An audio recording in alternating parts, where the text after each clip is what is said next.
Slendy, Ego, Slendy, Ego, Slendy, Ego, Slendy, hey, you already know what's up. What's that, another home run? But you know the job ain't done till we hold that trophy up. Hey. Everybody, welcome to episode 529 of the Talking Friars podcast and YouTube show. Ben Fadden with you here, December 3rd, 2023. The official start of the winter meetings, I guess, would be tomorrow, but everyone's getting there today. In Nashville, Tennessee, the best week of the offseason. It is here, and I've got four big questions heading into the winter meetings. We'll see what the answers to those questions will be. I'm going to run through that, and then the latest on the Padres. Juan Soto talks. Is there a new front runner? Corbin Burns, Padres interested in him. Did a video on that yesterday, like 5 minutes on that. Could a 3-team deal work? We're going to get into all that. Padres also interested in a catcher. So let's get started here. 4 questions for the Padres here heading into the winter meetings. Number 1, will they trade Juan Soto? Obviously, that is a huge question. I don't think that they will during the winter meetings. It feels like the Padres have a steep price, and they do, according to reports, and they don't want to move off of that. And so I think it's going to take some time for whether it's the Yankees or another team to be willing to give up a little bit closer to what the Padres are asking for. The reports about the Yankees is they don't want to give up Drew Thorpe. They don't want to give up Michael King. And they think that they have other young pitchers that the Padres would be interested in, and they can get a deal done that way. But the Padres do have some leverage. I think other teams have more leverage, but the Padres do have some leverage. They're the team that has Juan Soto. And would you rather have Juan Soto or would you rather have Michael King? You know, the Yankees, they're interested in Yoshinobu Yamamoto. They can go bring in other starting pitching. And Michael King, it's 2 years of control. It's not like it's 6 years of control and he's like your Garrett Cole of the rotation. He's going to be an impactful arm. I'm not saying that he won't be, but do you want Juan Soto or do you want Michael King? And Drew Thorpe, I understand you don't want to give him up, but you do have another top 5 pitching prospect there. So the Padres could go and get that guy, or maybe he's number 6 in their farm system. I think he might be, I think they're 4 and 5. It's Drew Thorpe and then Chase Hampton. Yeah, Hampton's 4, according to MLB.com. And both expected arrival time 2025. Both finished last year, I believe, in Double-A. So they value Thorpe more than Hampton, I'm guessing. The Padres want Thorpe over Hampton, is what I'm assuming here.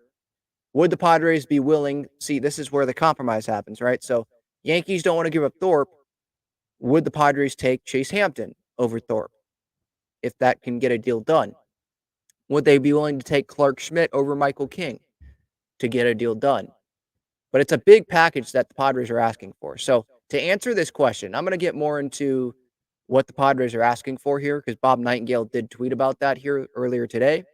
Will they trade Juan Soto? I don't feel like they will. I feel like progress will be made. I mean, they're all in the same building, in Nashville here this week. So hopefully progress can be made on this because the Padres, they've got to make a decision here.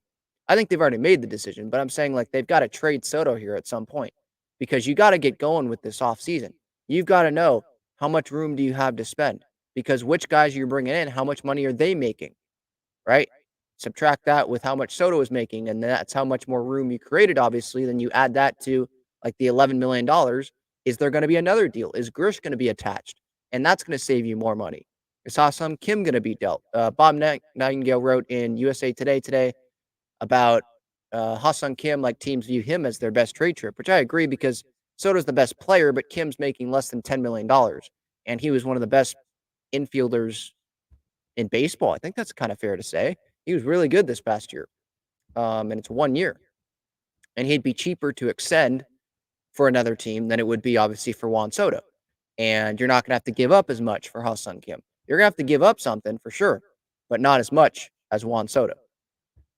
I don't think Kim's going to get dealt because that's a really good salary for the Padres for 1 year, $8 million, whatever it is. Like that's That's pretty darn good. The Padres probably want that on their team. And Ha-Seong Kim was one of the best players on the Padres this past season. So, yeah, to answer this, I think progress will be made, but I don't think Soto's going to get dealt. There's a lot of things. Remember, there's a lot of things that happen at the winter meetings with GMs and executives talking with Major League Baseball about rules and addressing the media. And the Padres, obviously, we know Preller loves to have conversations with a bunch of different teams. So there's agents there, there are teams there. Have conversations. It takes time to have conversations with other teams that AJ might be having because he knows, hey, the Yankees, they don't want to budge right now. So let's wait till after the winter meetings or we can try to make progress. But if we know that that Soto deal is not going to happen, let's go talk with other teams and make a plan for once we trade Soto. Maybe we can connect with the deal shortly thereafter because that team knows that we're interested. We've already talked through a trade. Maybe the players that the Padres trade to another team for a big league starter, someone like that, those players are not included in the Yankee deal so that they can kind of hammer that out first, but not agree to it. Or maybe they do agree to it because the Padres like, no, okay, we're trading Soto. I think they've already made that decision. We just don't know who he's going to, who's coming back, how much money are those players going to be making on the big league roster towards the luxury tax.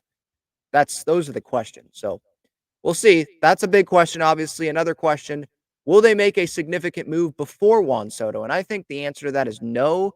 What is a significant move? I mean, is it signing a catcher? Is Gary Sanchez a significant move? I haven't heard anything about the Padres and Gary Sanchez, but Martin Maldonado, Padres are interested in him. Would that be a significant move? He would be the backup to Luis Campusano. So I don't know how significant of a move that would be. Would be acquiring a reliever. Would that be a significant move? Enyel De Los Santos, Scott Barlow going to Cleveland. I think Padre fans consider that a significant move, but baseball, I guess that's where that's what I'm talking about here. Significant for baseball, like a Corbin Burns or a Jung-Hoo Lee or the other closer, I'm blanking on his name, from Japan, or Imanaga from Japan. Someone like that. A move like that. I don't see that happening because the Padres, they don't have the room right now. And while their mind's probably set on, yeah, we're trading Soto, again, you don't know how much money's coming back in that deal. How much money are you saving? Because we could say, yeah, you save over $30 million, but you're adding players. It's not like you're not going to add anyone and you just save that money. So what players are coming back in that deal? And if there's a player coming back in that deal, then maybe you don't have to a certain position player or a certain pitcher, then maybe you don't go get that guy that you would spend the money on because you just got that guy. So I feel like Soto, that's the big domino here. So I don't think that a significant move will be made. Maybe some moves, some smaller moves, but significant, I don't think so before Soto. What big name will the Padres be linked to? That's question number 3 I have here heading into the winter meetings. They've already been linked to Corbin Burns. Padres interested there, and obviously they should be interested in Corbin Burns. He's one of the best pitchers in baseball. It's a 1-year deal. I don't think the Padres would sign Corbin Burns long term, but you're trying to get starting pitching. You're trying to still win in 2024. Corbin Burns isn't making a ton of money. So, yeah, that would fit. But what would the Padres give up?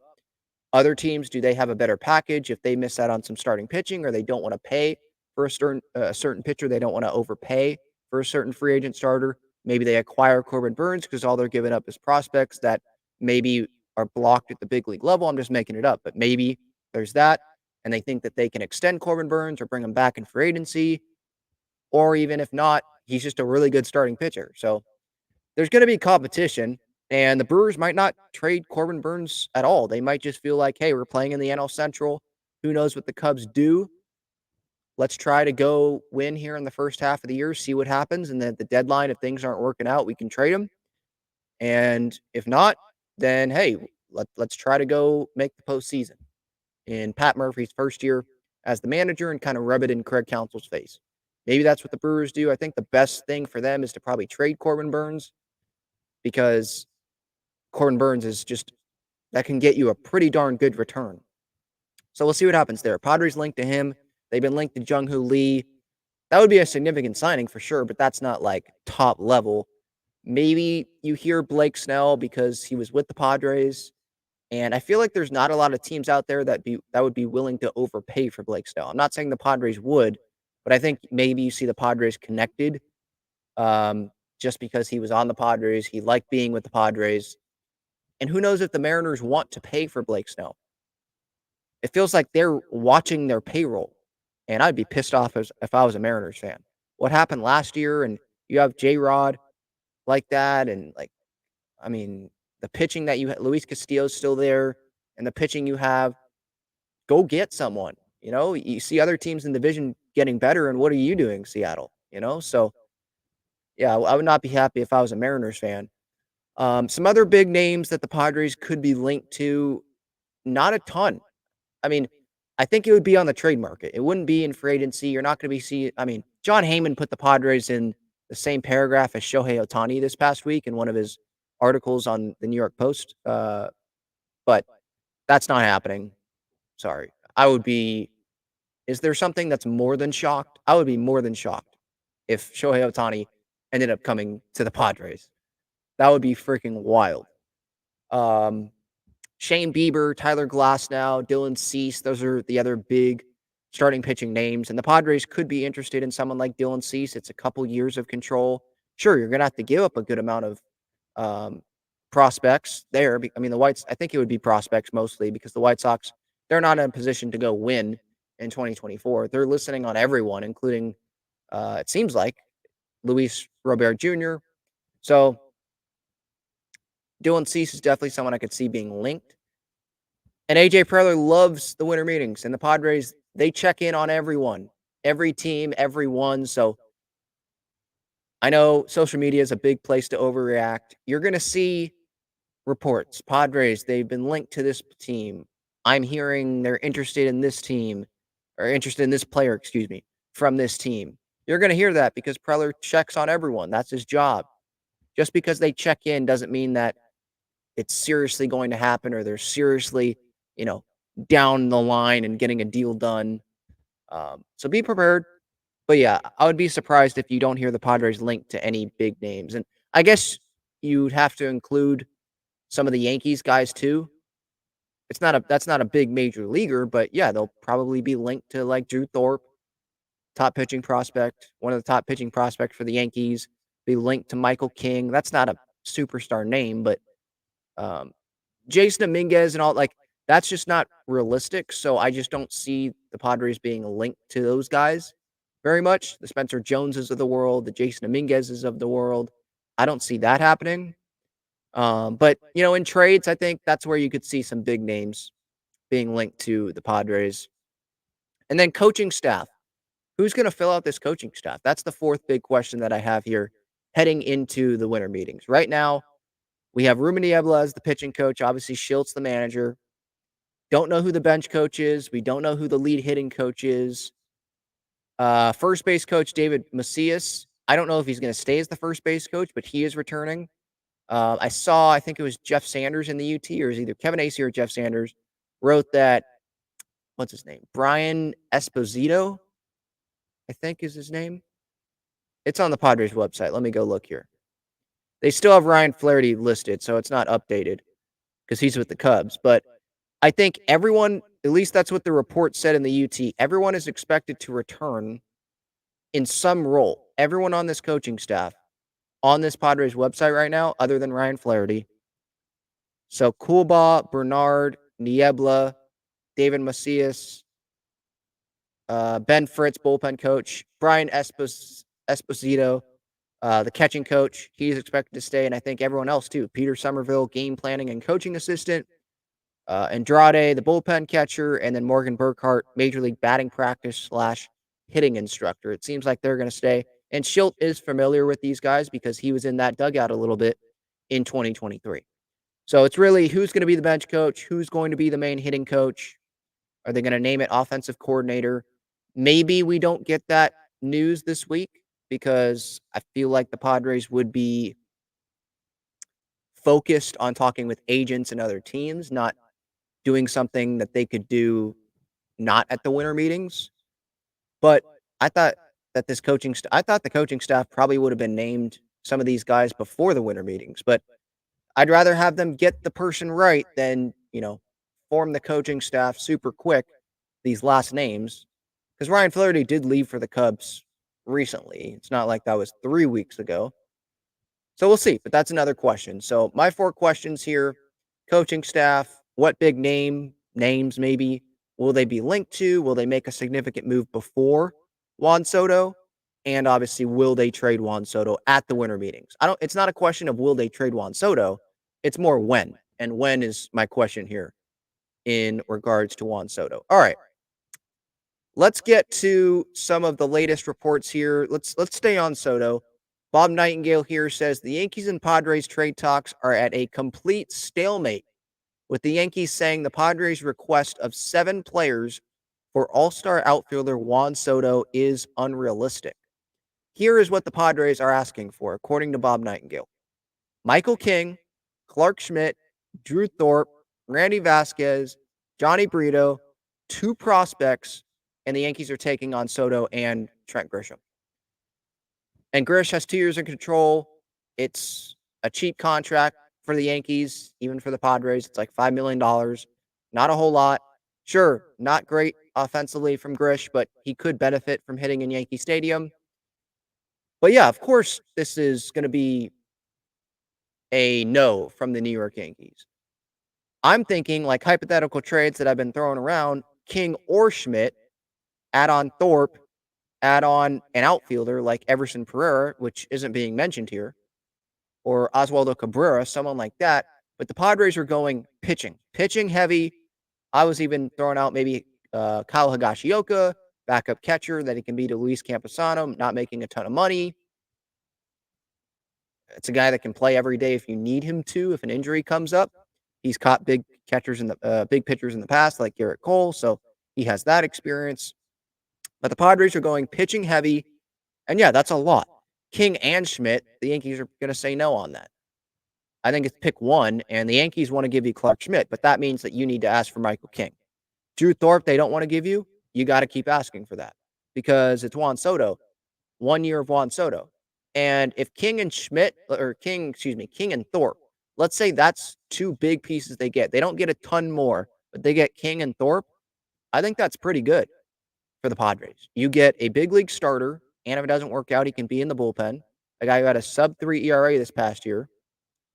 And you get Drew Thorpe, who can be a top of the rotation guy here in a couple years for your Padres rotation. And you're giving Grish to the Yankees, who is a bottom of the order guy, just hasn't shown it enough offensively, and Juan Soto, who, yeah, really good offensively, an amazing talent, but you're not going to bring him back long term. So you need pitching. You would get pitching here. Now, I'm not saying it's you just ask for King and Thorpe and that's it. No, you get more than that. But yeah, of course, asking for 7 players for Juan Soto and Trent Grisham, 7 for 2, yeah, that's too much. But it's a negotiation. And I think it's a weird spot here. Both fan bases, I think, are a little irritated with this. The Yankees are irritated because you're like, no. The Yankees are like, no, we're not. Yankees fans, we're not giving you 7 guys for 1 year of Soto and then Trent Grisham. And then Padres fans are like, no, why is Jason Dominguez not in this? Why is Spencer Jones not in this? Why is it unrealistic? It's Juan Soto that we're giving you. So it's interesting. Both fans sometimes in these trades, right? It's lopsided. The offer, the one fan base is like, yeah, that's a lot. Cool. That's good. But then there's another, and the other side is like, no, that's way too much. Here, one side, way too much. The other, I think most Padre fans would realize, yeah, this is too much. But I think some are like, no, we need to go big here. Maybe not quantity, but quality over quantity. And the quality needs to include someone like Jason Dominguez. But I'm here to tell you again, it's unrealistic. We can keep asking for it, but there's a reason why Jason Dominguez is not even, his name hasn't even showed up in these trade talks because it's not going to happen. Spencer Jones, I think there's a better shot of that happening, but I think the Padres, they want the pitching from the Yankees. And they can, if they want, lower level prospects. This is where the 3-team trade thing comes in. They can flip some of the younger guys to a team like the Brewers for someone like Corbin Burns, or flip them to a team like the Rays for Glasnow, or the Guardians for Bieber, or the White Sox for Cease. It would have to be more, and the Padres can include some of their prospects. but that's just something that I'm thinking about here. But it's a negotiation. Of course, the Padres are going to shoot for the moon. I'm sure they asked about Jason Dominguez, and the Yankees said no. I'm sure they asked about Spencer Jones, and the Yankees said no. Everson Pereira not being included in this is surprising, but I'm thinking like the Padres have a plan here. They're going pitching heavy with the Yankees because they like what the pitching that the Yankees have, and then they can go trade for an outfielder somewhere else. Or you use some of the Soto money, you go get someone like Jung Hoo Lee, and then you get an outfielder on a 1 year deal, and you can do it that way if you have to trade Grish and Soto. So, yeah, I don't. The Padres obviously have a plan if they're not going to bring outfielders back here in this deal. I'm just surprised that they wouldn't because that is a lot of pitching to be asking for. But you do have Juan Soto, and it is still early in the offseason. It's not, there's still a couple months here before 2.5 months before, pitchers and catchers report for spring training. So there's time, but the winter meetings obviously are a big time of the year, the biggest week of the year. So I'm hoping that the two sides here, if it is going to be the Yankees and Padres, I'm hoping that the two sides can get a little bit closer to one another, make progress, meet in person. Don't be texting, meet in person. You're in the same dang building in Nashville. Okay. Same hotel. Go meet in person, hammer out, maybe not hammer out the entire thing because I get it. Like both sides are going to want to have leverage, try to have leverage. The Blue Jays are entering it. Like Hector Gomez was tweeting, oh, Blue Jays are front runners. I don't see the Blue Jays getting a deal done here. Maybe a 3-team deal. They do have their number one prospect, Ricky Tiedemann, who they could offer, but are they willing to give that up for 1 year of Soto? Is Soto interested in signing with the Blue Jays long term? I'm not so sure about that. So I feel like the Yankees, they're in the best spot here to get Juan Soto. Maybe a third team's going to have to be included, but this is a negotiation. So don't take this tweet from Nightingale about all that the Padres are asking for here. King, Schmidt, Thorpe, Vasquez, Brito, 2 prospects. Don't take that as like discouraging, like, oh no, AJ's asking for too much. A deal's not going to get done. You see the talks, complete stalemate. That can happen because it's a negotiation. One side tries to get as much as possible for the least amount of return, and the other side is trying to get the most that they can back, giving up something that they don't want to trade. The Padres don't want to trade Juan Soto. I want to say that and make that clear again. They don't want to trade Juan Soto. I think it's ownership that is making them saying, no, we're not waiting till the midseason. I think Nightingale wrote something about that in his notebook today. We're not waiting. We got to, let's trade him. Let's maximize the value. We need to get this salary off the books. We need more of a complete roster.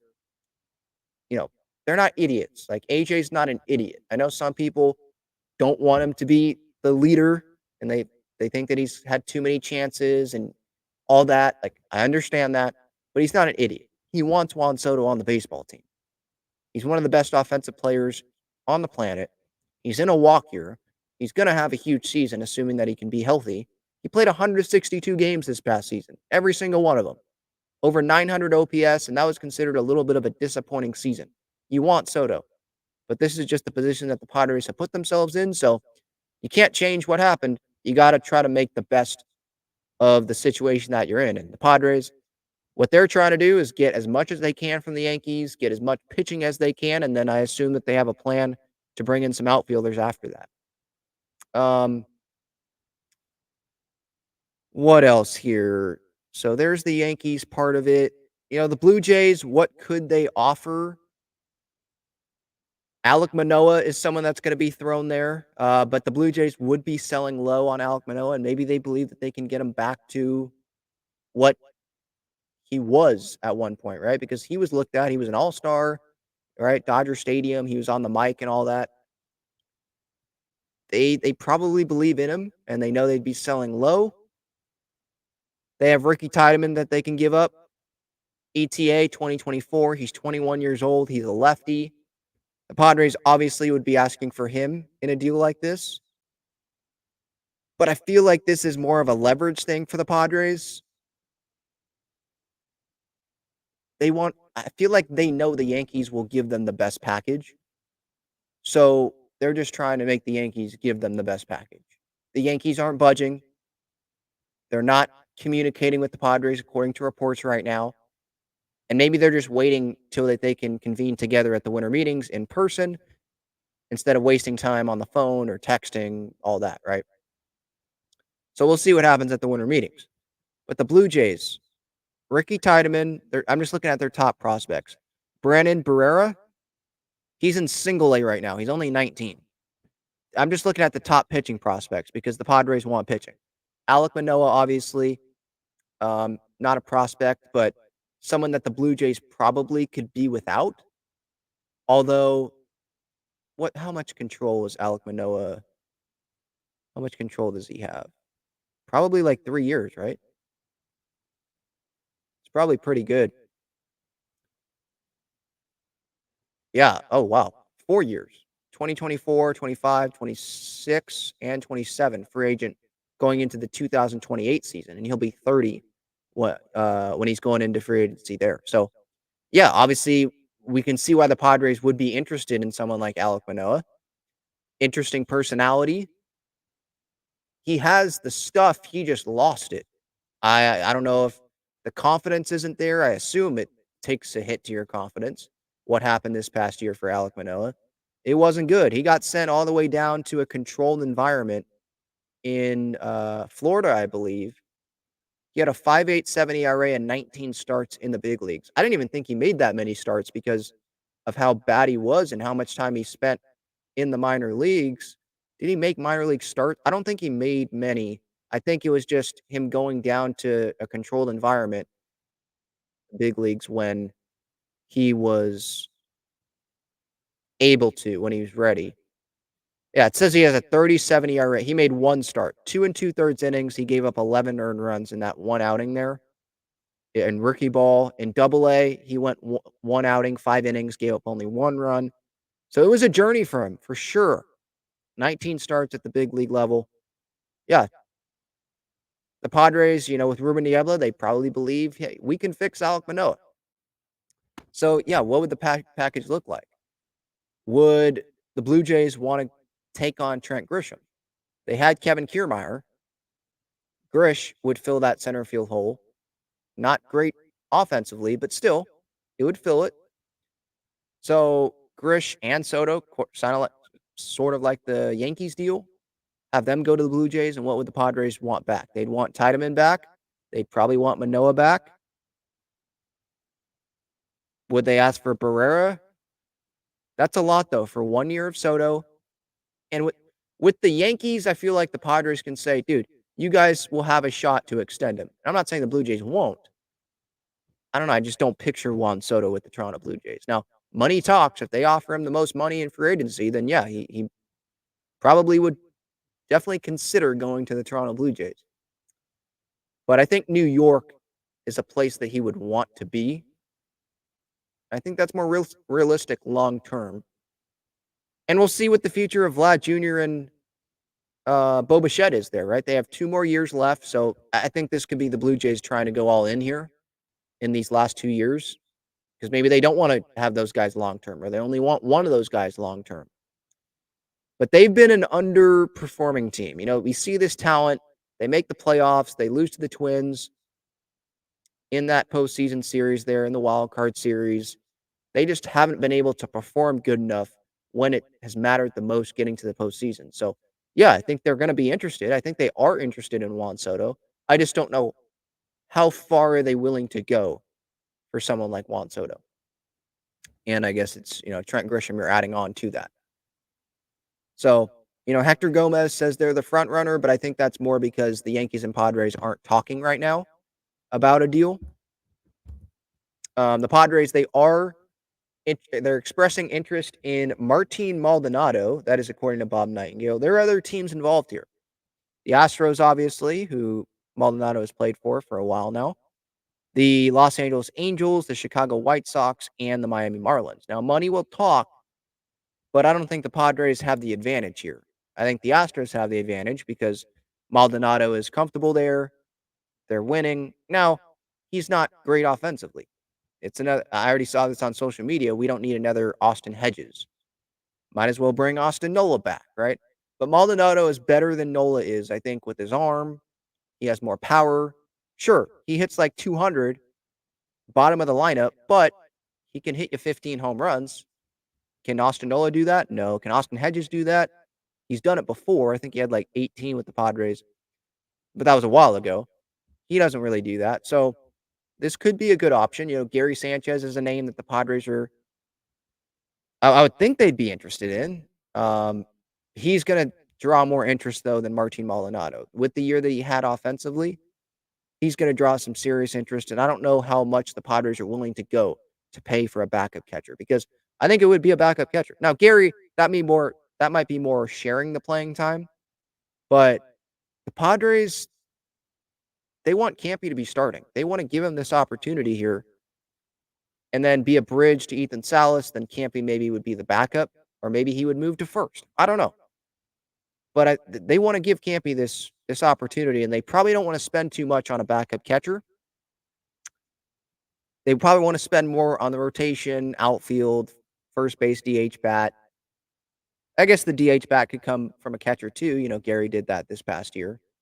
Um, I don't know how high of a priority it is for the catcher, though. I think that's more down the list. Starting pitching, Soto, starting pitching, those are at the top, and then we'll see what happens after that. Bullpen. I'm not saying that those moves have to happen first. If you get the right deal for someone like Maldonado, then you can do it. But I don't know. I don't see the Padres landing Maldonado. I see him just going back to the Astros. But maybe he feels like he can get a bigger role. He can start every day for a team like the Marlins or the White Sox. I don't know their situation, so I'm just guessing. Angels better than a team like the Astros or the Padres. So we'll see. We'll see if Maldonado is a quick signing or he'll have to wait till after the winter meetings or have to wait till other big bats are signed and then, or have to wait till Gary is signed and then other teams will go for him. There's also Mitch Garver that is out there. But yeah, I think the Padres, they want Campy to start. They don't want Brett Sullivan, though, being the backup catcher. And then, yeah, Padres interested in Corbin Burnes. I talked about this on a video yesterday up here on the YouTube channel, so you can catch that. You can go check that out. Of course, you should be interested in Corbin Burnes. I just think that a team like maybe the Dodgers would be more inclined to give up what the Brewers want for someone like Corbin Burnes because they might feel like they can extend him long term. Where the Padres, I just don't see that. You're going to give $200 million to Corbin Burnes? Well, I don't know. I don't know what he would ask for. What would he demand? But look what other starters are getting. Aaron Nola just got 170, right? 170 plus from the Phillies over 7 years. Snell wants more than that. Maybe not 200, but he wants more than that. Yamamoto over 200. Garrett Cole got paid from the Yankees, right? Over 300 million, like 324, I think. So Corbin Burnes is going to want a lot of money in free agency, and the Padres, they're not in a spot to do that. They already have over $200 million given to their rotation, and that's to two guys with Musgrove and with Darvish. And I think they're in a spot where they want Snelling and Lesko and guys like that to eventually come up, Uriarte and Mazer, to come up and be in this rotation because they have long-term contracts. And I'm not saying that they want to have $100 million payroll for the next decade. They don't want to do that. They're not going to do that. They can't do that. But it's the smart thing. The smart thing is to have the prospects, the young guys come up and perform for you. That makes it much easier to make moves in other parts of the roster. And it's just cost efficiency. And that's what front offices obviously look for. Front offices, if they could, they wouldn't spend $500 million, right? There's some $500 million off seasons. They wouldn't do that if they could, but in order to get good players, you have to. The Padres, I think, are hoping that they have good players coming up here in the farm system. We thought that with Mackenzie Gore. We'll see what his future looks like. But, that was like a once in a lifetime opportunity to acquire Juan Soto. With here, Robbie Snelling, let's say, Dylan Lesko, would they trade those guys? Is there another Juan Soto out there for 3 years of control? There's not right now that at least someone that I'm thinking about right now. You got like someone like Dylan Cease, right, for 2 years, and maybe they would trade one of those guys. I think the Padres would want to trade Iriarte or Mazer before they traded Snelling or Lesko. But, 2 years of Dylan Cease or something like that. But position player wise, I'm not seeing that. And there's going to be more interest than just the Padres and Corbin Burns. It's Corbin Burns, one of the best pitchers in baseball. Just like there's going to be interest in Shane Bieber, Glass now. But just like Burns, these guys are 1 year of control. Or Dylan Cease, it's 2 years of control. So maybe Cease goes first because it's 2 years, the bigger package, and then those other 1 year guys go. Or the Brewers end up keeping Corbin Burns because they want to try to do as much as they can with Corbin Burns on the team and then see where they're at come the trade deadline. Was there anything else I wanted to hit on here? I think that's it. If you have any questions, any comments, leave that in the chat here on YouTube. Again, Hector Gomez yesterday. Blue Jays intensify talks with the Padres for Juan Soto. Says Yankees Padres negotiations are stalled due to the prospect package the Padres are asking for. It's a negotiation. I'm sure the Blue Jays Padres talks will be stalled, at one point if they get into deep player talks because it's a negotiation. The Padres are going to ask for the moon, and whoever wants Juan Soto, they're not going to want to give that much to the Padres. And so middle ground is going to have to be taken here. And we'll see what happens. Doesn't feel like Soto will get dealt during the winter meetings, but I sure hope progress is made. All right, SeatGeek code Talking Friars, $20 off your order there. Underdog Fantasy, 100% deposit match up to $100. Click that link in the description or use code Talking Friars. NFL today, college football, bowl games coming up. I believe the top 4 was announced today, and Georgia was left out. Florida State was left out, which sucks. I mean, undefeated team, 12-0, winning every game doesn't matter anymore. It will next year because there's the expansion. And San Diego State could get in if they have a miraculous season. And that's going to be a good thing because it sucks seeing Florida State not get in. I get that, this is totally not Padres, but I'm just talking about college football here, and that's what happened today. So Bama gets in, and Texas, Michigan, Washington, obviously they were undefeated. With San Diego State, with Sean Lewis, if they'd have to be like UCF, right? Go undefeated, conference champion, and they get in there. I believe it's the best conference champion of the group of 5 gets in to the expanded. So have a really good season. I'm not saying that's next year. That might be that is asking for too much, but maybe in a couple years, San Diego State could get in this college football playoff, which would obviously be really fun because it hasn't been too exciting watching Aztec football these last couple of years. Obviously, the big focus obviously in San Diego. What's going to happen here with the Padres at the winter meetings? The transfer portal, though, does open on Monday. So could see some action there. We'll see if San Diego State lands a quarterback here soon with Sean Lewis taking over. But yeah, that's it. Check out FOCO Breaking Tea. Click the link in the description there. Some good holiday stuff for some Padre fans, some San Diego sports fans in your life. Breaking Tea has San Diego State and San Diego Wave shirts and sweatshirts as well. And Gaglione and Bros, check them out. The main sponsor of the show, best cheesesteaks and garlic fries in San Diego. Their main location is on Friars Road. Click the link in the description for their website. The phone number's there. The address is there. Great stuff. Go check them out. See everybody. Hopefully everyone has a great rest of your day, and I'll be back on Monday unless there's more news that comes out here Sunday night. But I'll be back on Monday talking about the winter meetings. See ya.